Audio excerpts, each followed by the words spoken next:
дагы Ош шаары боюнча, дагы бир көйгөй боюнча маселе көтөрөйүн деп чыктым. Албетте жеке оюм.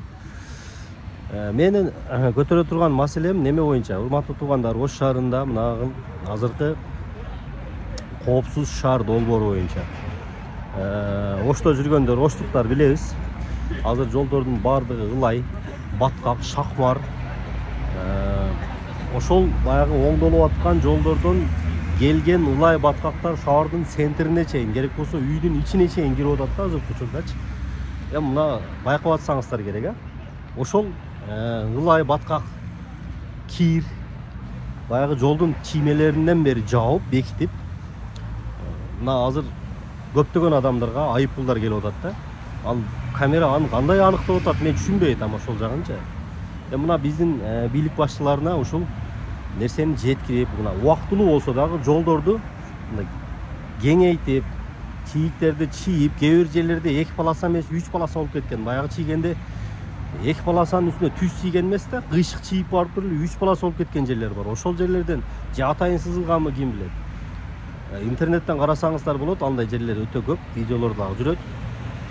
Ошолор оңдолмоюнча, жолдор асфальт басылып, тазаланмайынча, жолдор ачылмайынча, мына коопсуз шаар деген бир кан соргуч камераны токтотуп турсак. Урматтуу достор, урматтуу туугандар, урматтуу бийлик өкүлдөрү, туура түшүнүп, туура кабыл алып, Оштун абалын өзүңүздөр көрүп аткандырсыздар. Баардык жолубузду азыр оңдойбуз деп талкалап алганбыз дагы. Шаардын ичи мындай шаар болбой эле бир чет жактагы бир район болуп калган да, кычыктагы. Ошого коопсуз шаарды убактынча токтотуп турсаңыздар. Анан мына жолдорду кеңейтип туруп, дагы мындай иликтеп иштей турган жерлер көп да. Мындай алдыңда бараткан машина токтосо, уже аркадагы машина алдыга чыгып кете албайт да. Ошол алдыда токтогон машина кетмейинче аркаң уже пробка да. Ошондой тар жерлер, тар жолдор бар. Мына ушуларды кеңейтип, урматтуу Ош шаарынын мэри ошондой жолдорду атайын изилдеп, баягы комиссия түзөсүздарбы, же баягы жолдун башчылары менен сүйлөшүүлөр жүргүзөсүздарбы, ошолорду кеңейтип, сызыктарды ордуна келтирип, тротуарларды жаңылап, тротуарлардын сызыктары көрүнбөй калган. Ошолорду токтотуп бир мындай иш алып барсак жакшы болмок. Эми мага чейин дагы бир нече адамдар интернеттерге тарап, интернеттерге жазып жүргөн, мага чейин мен унчукпай жүргөм.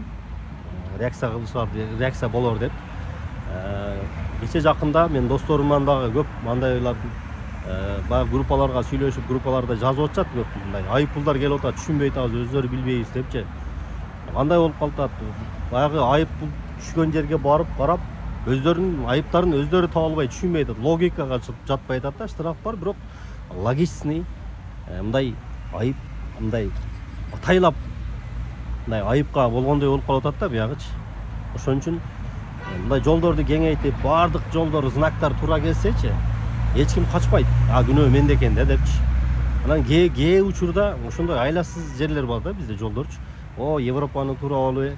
Ошолордо ушундай экен деп эле кое алганбыз да.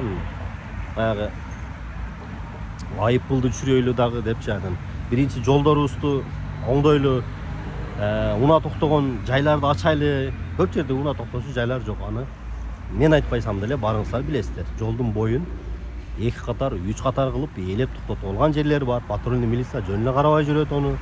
Фейсбукка дагы жазып чыкканбыз биз. Андай жерлер толгон токой.